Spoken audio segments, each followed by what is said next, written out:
अपनी आत्मा कितनी झूठ बोल ले, सच्चाई ऊपर आए बिना रहा नहीं करती। कहते हैं चोर चुरावे तोमड़ी गाड्डे पानी में, वह गाड्डे वह ऊपर आवे, न सच्चाई छनी नहीं। फिर दुर्गा ने कहा बेटा बात सुनो, वो निराकार है, वो किसी को दिखाई नहीं देगा, और क्यों व्यर्थ प्रयत्न करते हो, वो निराकार है। अब ब्रह्मा ने कहा माता अब आपकी बातों पर मुझे अविश्वास हो गया। पहले तो मैं आपकी प्रत्येक बात को सिरोधार्य करता था, सत्य मानता था, लेकिन आज आपकी बात में फर्क पड़ गया। अब मैं नहीं मानूंगा आपसे, मुझे परमात्मा चाहिए, क्योंकि ये आत्मा जब से उस परमेश्वर से बिछड़ी है तभी से उसका अभाव महसूस कर रही है, और उसी समय से खोज में लग गई। यहां हम आगे जहां हम उसको जिस विधि से खोजना चाहते हैं वो मिल नहीं सकता, क्योंकि चारों वेदों में केवल ब्रह्म तक के पाने की, इस क्षर पुरुष तक के पाने की विधि लिखी है। उस परम अक्षर ब्रह्म के पाने की विधि इसमें ऑप्शन छोड़ रखा है। यजुर्वेद अध्याय नंबर 40 के मंत्र नंबर 10 से लेकर 13 में स्पष्ट किया है। जो वेद ज्ञानदाता ब्रह्म कह रहा है कि उस परमेश्वर के बारे में कोई तत्वदर्शी संत बताओगे, उनसे पूछो। ये वेद भी यही कहते हैं। वेदों का सारांश गीता जी है। गीता जी अध्याय नंबर 4 के श्लोक नंबर 34 में भी यही कहा है। ये गीता ज्ञानदाता ये क्षर पुरुष है, श्री कृष्ण में प्रवेश करके बोलता है। वो भी यही कहता है कि उस परमात्म तत्व की जानकारी की तत्वदर्शी संतों से जाकर समझो, वो बतावेंगे। तो वेदों में जो प्रमाण लिखा है, तो ब्रह्मा ने सोचा कि वेदों में लिखा है कि ओम का नाम है और ओम नाम से जाप करूंगा मैं। और हठ योग कैसे शुरू किया इसने? अब वेदों में हठ योग करना नहीं लिखा, जैसे तप करते हैं ये ऋषि महर्षि, ये नहीं लिखा कहीं पर भी। लेकिन वो तप कहां से ग्रहण किया? इस तप वाला जो हठ योग की साधना कहां से ग्रहण करी ब्रह्मा ने? ब्रह्मा जी जब उत्पन्न हुआ, श्री विष्णु जी के नाभि से कमल निकला और उसके ऊपर ये बैठे विराजमान पाया अपने आप को। काफी समय तक उस डंठल को पकड़कर नीचे उतरा, ऊपर नीचे घूमा, कहीं और छोर नहीं मिला, तो वापस उस कमल के फूल पर आकर विराजमान हो गया। तब आकाशवाणी करी क्षर पुरुष ने, ज्योति निरंजन ने, कि तप करो तप करो। अब ब्रह्मा ने वो आकाशवाणी परमेश्वर की मानकर तप शुरू कर दिया। जब इसने 1000 वर्ष तक तप कर लिया, फिर आकाशवाणी हुई कि सृष्टि करो। अब तप से बैटरी चार्ज होगी। तो अब ब्रह्मा जी ने सोचा वेदों में जो लिखा है ये भी भगवान की वाणी, और जो मैंने सुना हुआ भी भगवान की वाणी। अब वेदों में जो ज्ञान है वो परमेश्वर परम अक्षर ब्रह्म का दिया हुआ है। 5 वेद दिए थे परमेश्वर ने इस क्षर पुरुष को, इसके अंतःकरण में फीड कर दिए थे। अब जैसे किसी अंतःकरण में फीड कर दिए तो समय रख दिया परमात्मा ने, उसके बाद वो अपने आप बाहर आने थे वो बाहर, 5 आगे। लेकिन इसने देखा पढ़ करके 5वें वेद में बहुत जानकारी थी परमपिता की, सत्य पुरुष की, परम अक्षर ब्रह्म की। इसने उसको नष्ट कर दिया और 4 वेद दे दिए। अब चारों वेदों को ब्रह्मा जी ने पढ़ा तो कहा माता इसमें ओम नाम लिखा है और मैं परमात्मा को पाऊंगा। दुर्गा ने कहा कि यदि तेरा पिता तुझे नहीं मिला, तू कहां जा रहा है, तो तू क्या करेगा भाई अगर तेरे को तेरा पिता नहीं मिला? क्योंकि उसने प्रतिज्ञा कर रखी है तुम्हें दर्शन नहीं देगा। ब्रह्मा ने कहा कि मैं तुझे अपनी शकल नहीं दिखाऊंगा यदि भगवान नहीं मिला, क्योंकि वेदों में लिखा ओम। यजुर्वेद अध्याय नंबर 40 के मंत्र नंबर 15 में स्पष्ट किया कि ओम कर्तु समर कल्वे समर कर्तुम समर। इसलिए ये ओम नाम है क्षर पुरुष का, ब्रह्म तक का, क्षर ब्रह्म का। और परम अक्षर ब्रह्म के बारे में वेदों में ज्ञान नहीं है साधना का, लेकिन उसकी महिमा बहुत लिखी है। 3 वेदों को पढ़ने वालों ने परमात्मा की महिमा तो पूर्ण परमात्मा वाली ग्रहण कर ली और साधना इस ब्रह्म वाली कर ली। जानकारी परम अक्षर ब्रह्म की अधिक है, जिसको परम अक्षर ब्रह्म कहते हैं, सत्पुरुष भी कहते हैं। लेकिन उसके पाने का मेथड नहीं है, वे ऑफ वर्शिप नहीं है। वे ऑफ वर्शिप यानी पूजा की विधि केवल ब्रह्म तक की है, वो ओम नाम है। गीता जी अध्याय नंबर 17 के श्लोक नंबर 23 में 3 मंत्र के जाप का प्रावधान है। ओम तत्सत इति निर्देश है ब्रह्मण त्रिविध समर्थ है। और गीता जी अध्याय नंबर 15 के श्लोक नंबर 1 से 4 में और 16 और 17 में विस्तार से विवरण दिया गया है कि इस संसार रूपी वृक्ष के तना कौन है, जड़ कौन है और शाखा कौन है, डार कौन है, पत्ते क्या है। इनको जो जानता है वो तत्वदर्शी संत है। और उसमें 16 और 17 श्लोक में 15वें अध्याय के गीता जी में सरपुरुष, अक्षर पुरुष और परम अक्षर ब्रह्म, यानी उस उत्तम पुरुष है तू अन्य, इन सरपुरुष और अक्षर पुरुष से कोई अन्य है, वो परम अक्षर ब्रह्म है। गीता जी अध्याय नंबर 8 के श्लोक नंबर 1 में अर्जुन ने पूछा कि आप जी ने जो अध्याय नंबर 7 के मंत्र 29 में जिस तत्ब्रह्म के बारे में कहा प्रभु वो किम तत्ब्रह्म, उसका उत्तर गीता ज्ञानदाता ने 8वें अध्याय के 3रे श्लोक में दिया है कि वो परम अक्षर ब्रह्म है और वही सबका सृष्टि रचनहार है, तीनों लोकों में प्रवेश करके सबका धारण पोषण करता है। 15वें अध्याय के 17वें श्लोक में स्पष्ट किया है। तो वो परम अक्षर ब्रह्म है। उसकी जानकारी वेदों में पाने की नहीं है, वो तो तत्वदर्शी संत बताएगा, ये दास बताएगा। परमात्मा ने भेजा है उस इसी उद्देश्य से। वो ना होने से ब्रह्मा जी ने ओम नाम का जाप किया, 4 युग तक समाधि लगा के हठ योग भी किया। तब दुर्गा ने अपने वचन से एक लड़की उत्पन्न की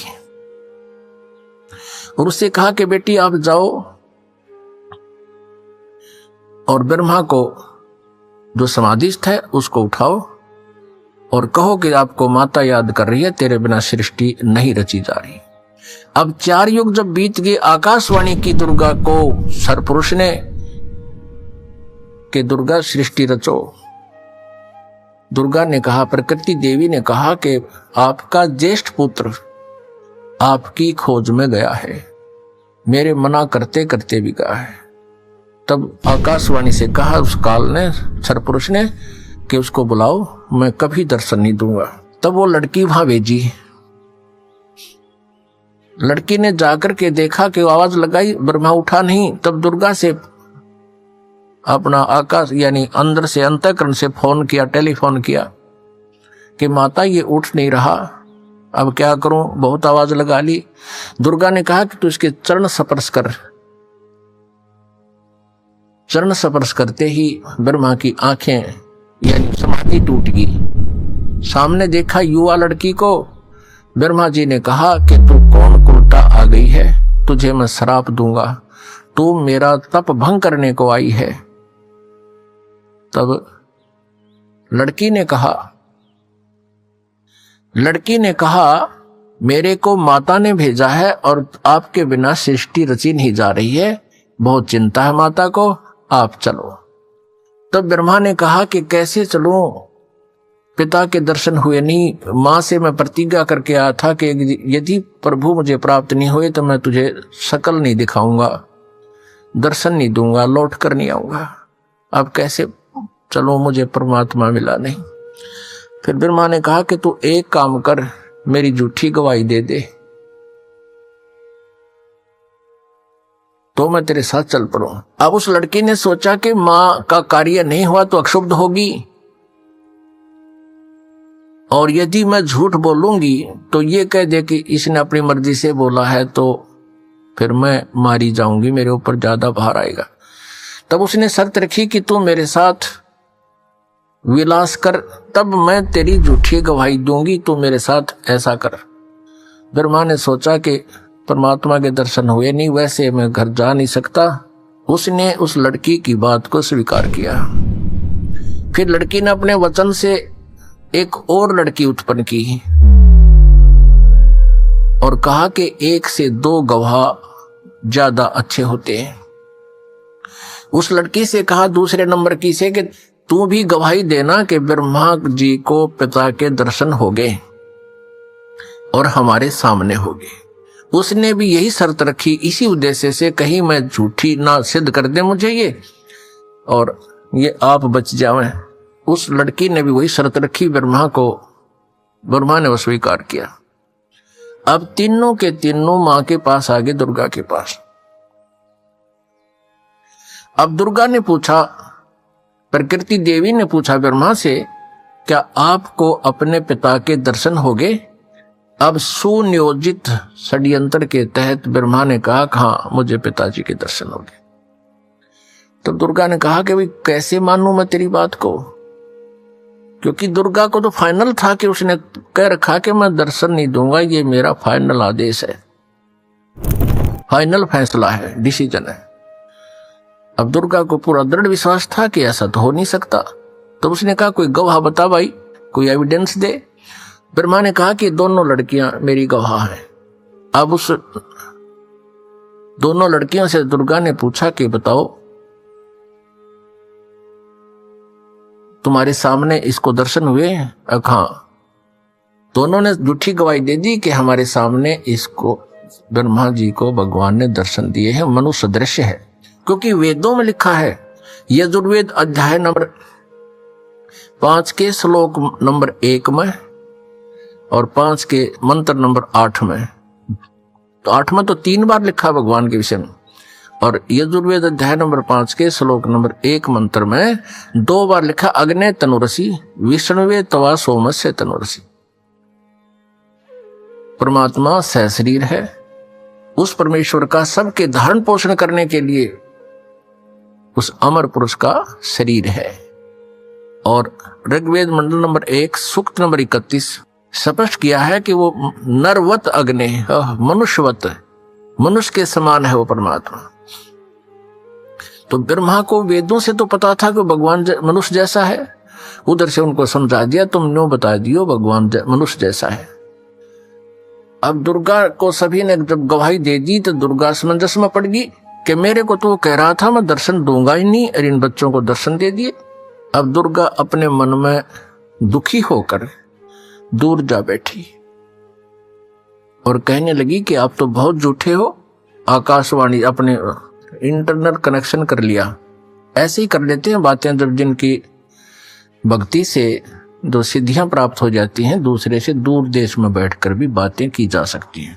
अब दुर्गा ने कहा कि आप झूठे हो, आप झूठ भी बोलते हो, संभालो अपने काम को, आप ही करो, मुझे कुछ कहते हो, बच्चों को कुछ कहा है। तब उस आकाशवाणी की उस काल ने, ब्रह्म ने, क्षरब्रह्म ने, कि तीनों झूठ बोल रहे हैं, मैंने कोई दर्शन नहीं दी। तब वो आई करड़ी होकर दुर्गा, जैसे जांच अधिकारी को जब पता लग जाता है कि सच्चाई क्या है, पहले तो भी नम्रता से पूछता है वो थानेदार, और फिर छोटा ठाकर खड़ा हो जाता है, सच्ची बता दो, झूठ बोलते हो तुमने उससे पता किया, मैंने उससे पता किया, वो ऐसे ऐसे कर रहा। तब वो कहने लगा कि मुझे आकाशवाणी हुई है परमात्मा की कि तुमने को कोई दर्शन नहीं हुए हैं। तब ब्रह्मा हंसने लग गया कि माता मैं प्रतिज्ञा करके गया था कि पिताजी के दर्शन नहीं हुए तो मैं आपको दर्शन नहीं दूंगा। पिता के दर्शन हुए नहीं थे, हम तीनों ने मिलकर झूठ बोल दिया वापस आने के लिए। तब दुर्गा ने उन तीनों को श्राप दे दिया। ब्रह्मा को श्राप दिया कि तेरी जग में पूजा नहीं होगी और तेरे जितने भी अनुयायी वंशज होंगे तेरे जैसे लपाड़ लफंडर झूठे होंगे, सच्चाई का पता नहीं होगा पर विद्वान कब आएंगे। अब ब्रह्मा जी को बड़ी चिंता हुई कि मेरे को श्राप दे दिया, मेरी पूजा नहीं होगी। ब्रह्मा मूर्छित हो गया, इस आघात ऐसी लगी उसको वचन की। गायत्री को श्राप दे दिया कि तू कलयुग में गाय होगी और तेरे कई कई सांडपति होंगे। पौपति को श्राप दे दिया कि तू एक गंदे स्थान पर उत्पन्न होने वाली जड़ी होगी, और तीनों को श्राप दे दिया। जब वो तीनों को श्राप दे चुकी और वहां से एक साइड में गई तो आकाशवाणी हुई काल की कि दुर्गा तने इनको श्राप नहीं देना था, तू कौन होती है मेरे कानून में भंग करने वाली, अब मैं तुझे श्राप देता हूं कि द्वापर युग में तू द्रौपदी, तेरा द्रौपदी अवतार होगा और तेरे 5 पति होंगे, मैं तुझे श्राप देता हूं। अब दुर्गा ने कहा कि ज्योति निरंजन अब मैं तेरे वश होगी, अपने पैर पे आपको आड़ा मार लिया मैंने, अपने पिता को छोड़कर मैं तेरे साथ आ गई। अब तू जितना नाच नचाना चाहता है नचा ले मेरे को। बच्चा ने गलती की, मैंने इनको थोड़ा दंड भी दे दिया तो के बुरा कर दिया, आज तूने मुझे दंड दे दिया। तो काल ने कहा कि तू मेरे कार्य में कोई भंग नहीं कर सकती, कोई बाधा नहीं डाल सकती। अब जो जैसा मेरा एक नियम है, जो किसी को दुख देगा तो उसको मैं सजा मैं भी दूंगा।